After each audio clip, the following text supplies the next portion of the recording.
നമ്മുടെ നെയ്യപ്പത്തിൻ്റെ ഇൻസൈഡ് എങ്ങനെയുണ്ടെന്ന് കാണണ്ടേത്. നല്ല സോഫ്റ്റ് ആയിട്ടുള്ള നെയ്യപ്പമാണ്. സൈഡൊക്കെ നല്ല മൊരിഞ്ഞ് നല്ല ക്രിസ്പി ആയിട്ട് നല്ല പെർഫെക്റ്റ് ആയിട്ടുള്ള നെയ്യപ്പമാണ്. അപ്പോൾ എല്ലാവരും ഉണ്ടാക്കി നോക്കണേ. നമുക്ക് എങ്ങനെയാണ് നമ്മുടെ നെയ്യപ്പം റെസിപ്പി ഉണ്ടാക്കുന്നതെന്ന് നോക്കാം. Hi, good morning.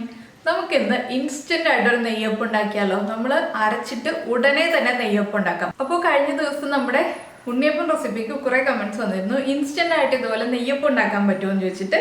അപ്പോൾ ആ റെസിപ്പിയാണ് നമ്മൾ ഇന്ന് ചെയ്യുന്നത്. അപ്പോൾ എങ്ങനെയാണ് നമ്മുടെ നെയ്യപ്പം തയ്യാറാക്കുന്നത് നോക്കാം.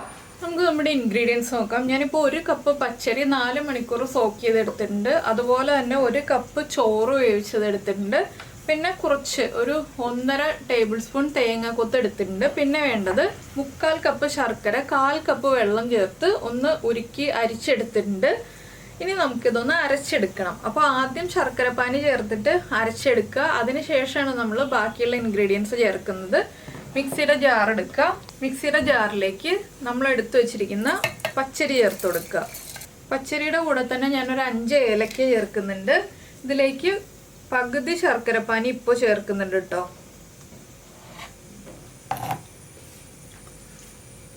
ഇനി നമുക്കൊന്ന് അരച്ചെടുക്കാം.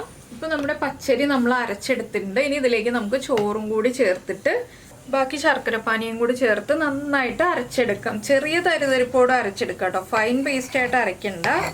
ഇനി ഞാനിത് മുഴുവൻ അരച്ചെടുക്കട്ടെ.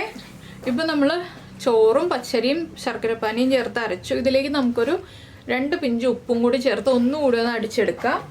2 പിഞ്ച് ഉപ്പ് ചേർക്കുന്നുണ്ട്. ഇനി നമുക്ക് ഒന്നുകൂടി ഒന്ന് കറക്കി എടുത്താൽ മതി. അപ്പോൾ നമ്മൾ നമ്മുടെ ബാറ്റർ ഒരു പാത്രത്തിലേക്ക് മാറ്റിയിട്ടുണ്ട്. അതിലേക്ക് നമ്മൾ നെയ്യിൽ വറുത്തെടുത്തിരിക്കുന്ന തേങ്ങക്കൊത്ത് ചേർക്കാം. തേങ്ങക്കൊത്ത് വറുക്കുമ്പോൾ ഒരുപാട് കളർ മാറിപ്പോരുത് കേട്ടോ.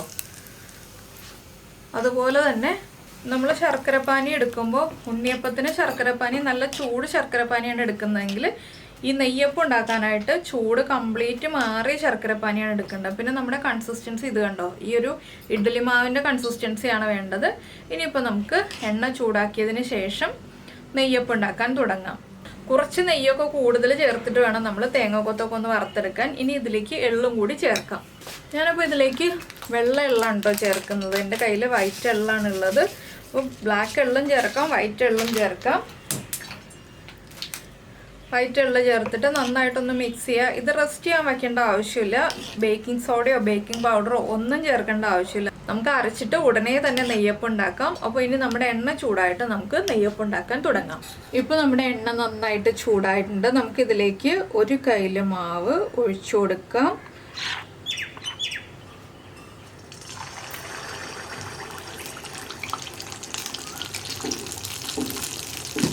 ചെറിയ ബർണറിൽ വെച്ചിട്ട് ഒഴിച്ചു കൊടുക്കുക കേട്ടോ, വലിയ ബർണറിൽ വെച്ചിട്ട് ഒഴിച്ചു കൊടുക്കരുത്. നെയ്യപ്പം തനിയെ പൊങ്ങി വന്നോളും, സൈഡൊക്കെ കറക്റ്റായിട്ട് മൊരിഞ്ഞ് വന്നോളും. കണ്ടോ, സൈഡൊക്കെ കറക്റ്റായിട്ട് മൊരിഞ്ഞ് പൊങ്ങി വരുന്നുണ്ട്. നമ്മളൊന്ന് പൊങ്ങി വന്ന് കഴിയുമ്പോൾ മാത്രം അടുത്ത സൈഡിലേക്ക് തിരിച്ചിടാൻ പാടുള്ളൂ. കുറച്ച് സമയം ഒന്ന് കുക്കായി വരട്ടെ. അതിന് ശേഷം നമുക്ക് അടുത്ത സൈഡിലേക്ക് തിരിച്ചിട്ട് കൊടുക്കാം. നമുക്കിനി എണ്ണ ഇങ്ങനെ മുകളിലേക്കൊന്ന് ഒഴിച്ചു കൊടുക്കാം. ഇത് പൊങ്ങി വന്നു കഴിഞ്ഞിട്ട് മാത്രം എണ്ണ മുകളിലേക്ക് ഒഴിച്ചു കൊടുക്കുക കേട്ടോ. നിങ്ങൾ ആദ്യമായിട്ട് നെയ്യപ്പം ഉണ്ടാക്കുന്ന ആളുകളാണെങ്കിൽ ഒരു 1/2 കപ്പ് അരിയും 1/2 കപ്പ് ചോറും മാത്രം എടുക്കുക. ആദ്യമേ തന്നെ വലിയ ക്വാണ്ടിറ്റി ഉണ്ടാക്കണ്ട. നെയ്യപ്പത്തിൻ്റെ സൈഡ്സ് പെർഫെക്റ്റ് ആയാലേ നമ്മുടെ നെയ്യപ്പം പെർഫെക്റ്റ് ആവുള്ളൂ. ഇനി നമുക്ക് അടുത്ത സൈഡിലേക്ക് ഒന്ന് പതുക്കെ തിരിച്ചിടാം. കണ്ടോ, നല്ല അടിപൊളി നെയ്യപ്പം റെഡി ആയിട്ടുണ്ട്. ഇനി ഈ സൈഡും കൂടി കുക്കായി വരട്ടെ. 2 സൈഡും ഒരുപോലെ മൊരിഞ്ഞ് വരണം.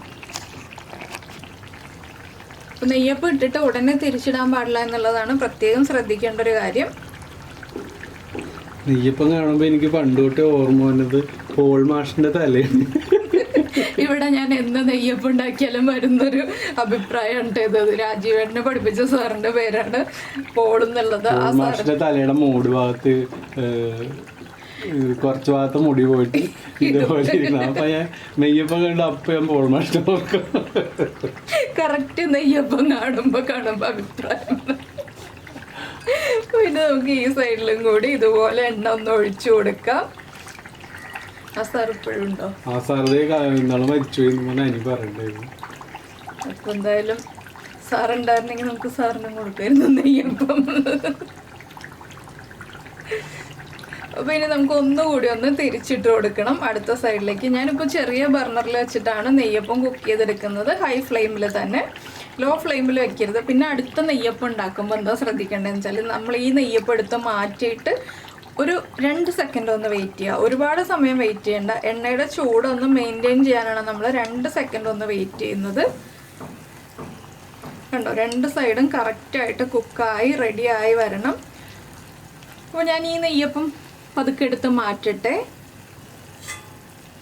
എണ്ണയൊന്നും അധികം കുടിക്കില്ല കേട്ടോ. ഇങ്ങനെ നമ്മൾ വെയിറ്റ് ചെയ്യുമ്പോൾ തന്നെ ഈ ഒരു എണ്ണ പോകാൻ വേണ്ടി നമ്മളിങ്ങനെ ഒന്ന് വയ്ക്കുമ്പോൾ തന്നെ എണ്ണ ചൂടായിക്കോളും. ഇനി നമ്മൾ വീണ്ടും ഇളക്കിയതിന് ശേഷം മാത്രം, മാവൊന്ന് ഇളക്കിയതിന് ശേഷം മാത്രം അടുത്ത നെയ്യപ്പം ഒഴിച്ചു കൊടുക്കുക.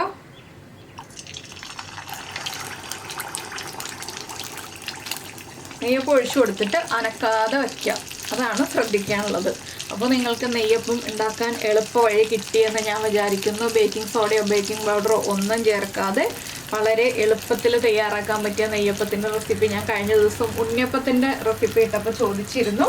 അപ്പോൾ ഇതാ നെയ്യപ്പത്തിൻ്റെ റെസിപ്പി റെഡി ആയിട്ടുണ്ട്. എല്ലാവരും ഉണ്ടാക്കി നോക്കാം കേട്ടോ. ഞാനിനി നെയ്യപ്പം എല്ലാം ഉണ്ടാക്കി കഴിഞ്ഞിട്ട് കാണിച്ചു തരാം എത്ര നെയ്യപ്പം ഉണ്ടായിരുന്നു എന്നുള്ളത്. ഞാനെടുത്ത ഈ അളവിൽ, ഈ 1 കപ്പിൻ്റെ അളവിൽ കേട്ടോ. അപ്പോൾ നമ്മുടെ നെയ്യപ്പമൊക്കെ റെഡി ആയിട്ടുണ്ട്. ഞാൻ മുഴുവൻ ഉണ്ടാക്കി കഴിഞ്ഞിട്ടില്ല കേട്ടോ. ലാസ്റ്റത്തെ നെയ്യപ്പം എണ്ണയിൽ കിടക്കുകയാണ്. അപ്പോൾ നമ്മൾ ഈ ഒരു അളവിൽ ഉണ്ടാക്കുകയാണെങ്കിൽ 15 നെയ്യപ്പം ഉണ്ടാക്കാം കേട്ടോ. അപ്പോൾ നിങ്ങൾ എന്തായാലും ഈ ഒരു ഈസി ആയിട്ടുള്ള നെയ്യപ്പം റെസിപ്പി ട്രൈ ചെയ്ത് നോക്കൂ. എല്ലാവർക്കും വളരെയധികം ഇഷ്ടമാവും. ഓവറായിട്ടുള്ള മധുരമില്ല, കറക്റ്റ് മധുരമാണ്. അതുപോലെ തന്നെ കുട്ടികൾക്കാണെങ്കിലും വലിയവർക്കാണെങ്കിലും നന്നായിട്ട് ഇഷ്ടപ്പെടും. നല്ല സോഫ്റ്റാണ് ഇൻസൈഡ്, ഔട്ട്സൈഡ് ആണെങ്കിൽ നല്ല ക്രിസ്പിയാണ്. അപ്പോൾ സാധാരണ നെയ്യപ്പത്തിനേക്കാളും സോഫ്റ്റ് ആണ്. എന്താണെന്ന് വെച്ചാൽ നമ്മൾ ചോറൊക്കെ ചേർത്ത് നെയ്യപ്പം ഉണ്ടാക്കുമ്പോൾ നല്ല ടേസ്റ്റി ആയിട്ടുള്ള നെയ്യപ്പം കിട്ടും. അപ്പോൾ നിങ്ങൾ ബേക്കിംഗ് സോഡയോ ബേക്കിംഗ് പൗഡറോ ഒക്കെ ചേർക്കാതെ ഇതുപോലെ നെയ്യപ്പം ഉണ്ടാക്കി നോക്കൂ. നല്ല പെർഫെക്റ്റ് ആയിട്ടുള്ള നെയ്യപ്പത്തിൻ്റെ റെസിപ്പിയാണിത്. നിങ്ങൾ ഒരു പ്രാവശ്യം ട്രൈ ചെയ്തിട്ട് നിങ്ങളുടെ കമൻറ്റ്സ് ഈ വീഡിയോയുടെ താഴെ ഒന്ന് കമൻറ്റ് ചെയ്യുക. അതുപോലെ ഇഷ്ടപ്പെട്ട റെസിപ്പി ആണെങ്കിൽ ഒന്ന് ലൈക്ക് ചെയ്യണേ. അപ്പോൾ ഇതാ എങ്ങനെയുണ്ട് നെയ്യപ്പത്തിൻ്റെ ഇൻസൈഡ് എന്നുള്ളത് ഞാനൊന്ന് കാണിച്ചു തരാം. ചൂടാണ് കേട്ടോ. ഇത് കണ്ടോ, പെർഫെക്റ്റ് ആയിട്ട് വന്നിട്ടുണ്ട്. ഇതുപോലെ ഇൻസൈഡ് പെർഫെക്റ്റ് ആയിട്ട് വരുന്നതാണ് നെയ്യപ്പത്തിൻ്റെ പാകം എന്ന് പറയുന്നത്. അപ്പോൾ എന്തായാലും നിങ്ങളെല്ലാവരും ഉണ്ടാക്കി നോക്കുമല്ലോ. നമുക്ക് നമ്മുടെ അടുത്ത റെസിപ്പിയുമായിട്ട് അടുത്ത ദിവസം വീണ്ടും കാണാം. നല്ല പെർഫെക്റ്റ് ആയിട്ടുള്ള നെയ്യപ്പമാണ്. അപ്പോൾ എല്ലാവരും ഉണ്ടാക്കി നോക്കണേ. നമുക്ക് എങ്ങനെയാണ് നമ്മുടെ നെയ്യപ്പം റെസിപ്പി ഉണ്ടാക്കുന്നതെന്ന് നോക്കാം.